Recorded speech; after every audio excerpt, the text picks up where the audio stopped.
Hi, I'm Dr. Alfred Marquez. I'm with Marquez Integrative Dental. I'm privileged today to have with me Sandraluz Gonzalez, who is a myofunctional therapist, and we're going to talk a little bit about what a myofunctional therapist does, what she's trying to do. If we really get talking, we're going to take a long time. And even though Sandra is here and she's real quiet, she talks a lot. But we'll try to get some information because I think she has some really good information to share with us. Now, first of all, myofunctional therapy, you correct me if I'm wrong, is a spin-off kind of off of speech pathology, kind of that road, even though she's a registered dental hygienist. And but tell us a little bit about your background and what you do. So I am a retired dental hygienist, you're right.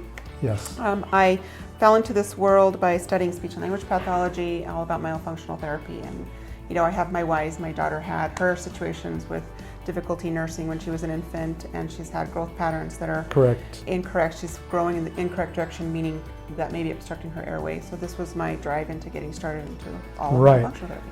So what she focuses on then is function of the musculature that grows and develops the lower third of our face, which includes our upper jaw, our lower jaw, and the third component is the airway. So like I've said in other videos, we need to breathe. Breathing is critical, and the more effective and efficient you are at breathing, the better. Why don't you talk to us, when you talk to our patients, you use these models, you're talking about development of the jaws, just kind of briefly.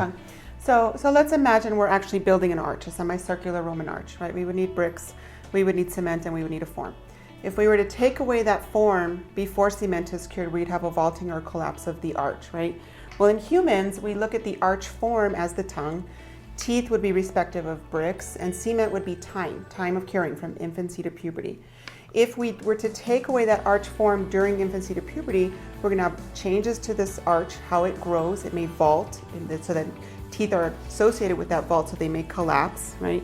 And it also not just affects the upper arch and how kids may start to breathe differently because their arch form is gone, but it affects how the lower arch is creating and developing as well. So if we have a position where the tongue is open, or the mouth is open, and the arch is low, then that can shorten a jawbone. It can change the way the jaw bones grow in their little pockets.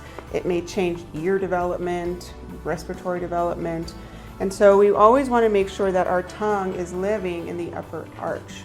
We also know that the tongue is the only muscle in the body that's attached at one end and free floating at the other.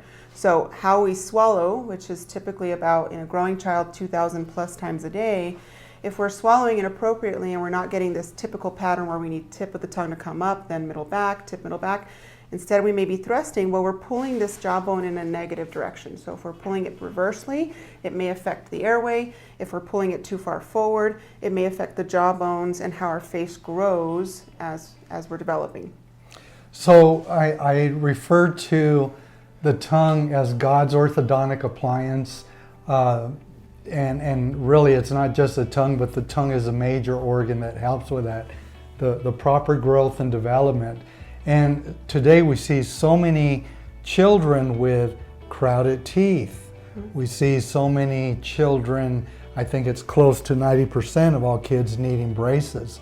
This plays into it a lot. Yeah, he's absolutely right. Lips, cheeks, and tongues, they're natural orthodontic devices. But if they're restricted, then the body has to make compensations for those restrictions. So the sooner we identify it, the sooner that we get somebody like Sandraluz involved to get things rolling and moving the way they should, the better it is for the child. So this is really good stuff. We could talk a lot. I'm going to try and convince her to do just a real long video someday. Maybe we could even Zoom it, I don't know. But she's a wealth of information. I really admire what she does.